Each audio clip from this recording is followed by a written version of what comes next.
Okay, so picture this. It's a day in the Indian markets where two absolutely massive and kind of contradictory records are set at the exact same time. You've got the rupee hitting an all-time low while the stock market is just exploding, getting super close to a record high.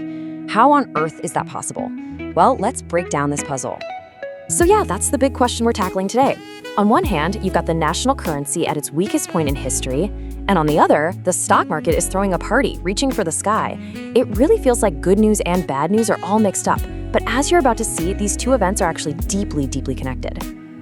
All right, let's dive right into this market of contradictions. What went down wasn't just some random market noise. No, it was a really clear chain of cause and effect that created this, strange but totally logical outcome.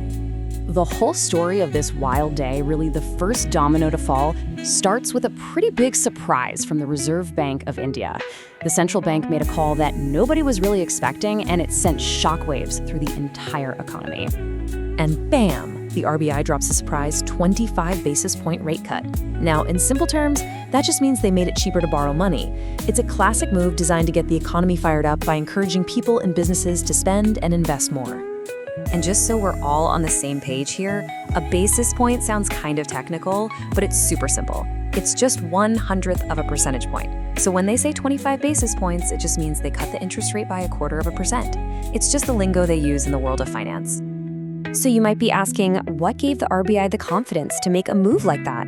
Well, check out their economic forecast. It was incredibly sunny. They actually upgraded their prediction for GDP growth to a really strong 7.3%. And they revised their inflation forecast down to just 2%. That's a pretty rosy picture. And the rate cut wasn't the only thing they did. The RBI also announced plans to pump a huge amount of cash, what they call liquidity, into the system. They're doing this with things like open market operations and currency swaps. So, long story short, they're not just making money cheaper to borrow, they're making sure there's a whole lot more of it to go around.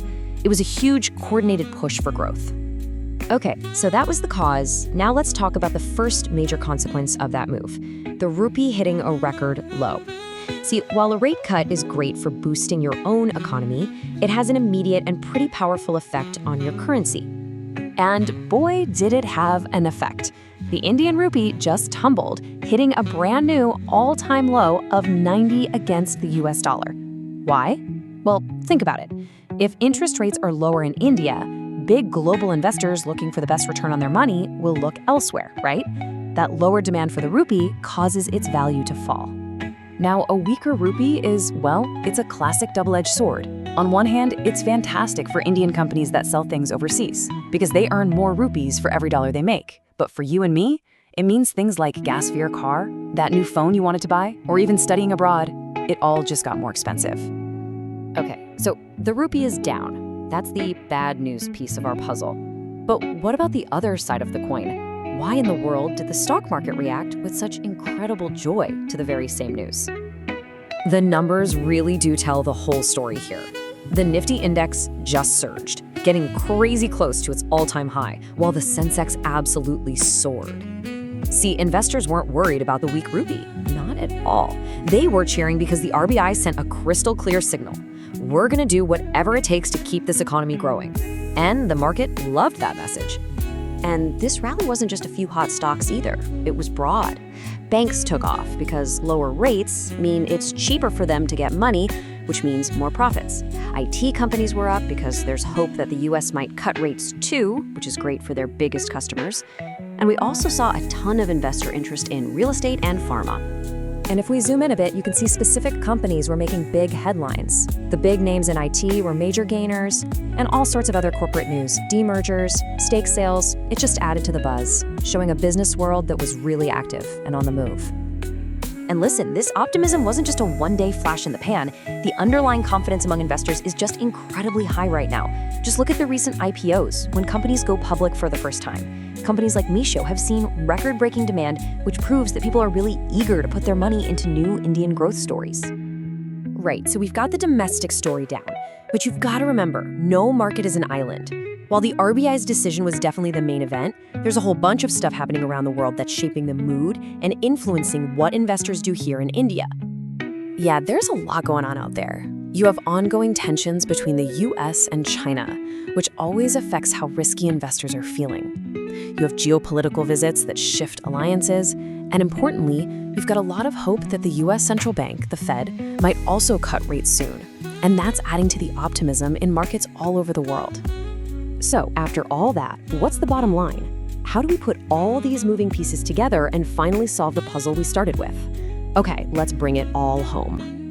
This quote right here really nails the core tension of the day. The very same thing that can make life a bit more expensive for us, that weak rupee, is a side effect of a policy that's designed to make the whole economy and the stock market stronger. It's a trade-off, plain and simple. So here's the crucial sequence of events, step by step. 1. The RBI cuts interest rates. 2. That action makes the rupee weaker. 3. Stock market investors see that rate cut as a massive green light for growth, so they start buying. And 4. The stock market surges even though the currency is falling. And that, right there, is how you get a record low and a record high on the very same day. And that leaves us with the really big question, right? Where do we go from here? A market that's running on cheap money is great for a while, but a currency that keeps getting weaker brings its own set of problems. So is this surge a real, sustainable rally that's built on true economic strength? Or is it more of a temporary sugar rush? That's the next puzzle the market is going to have to solve.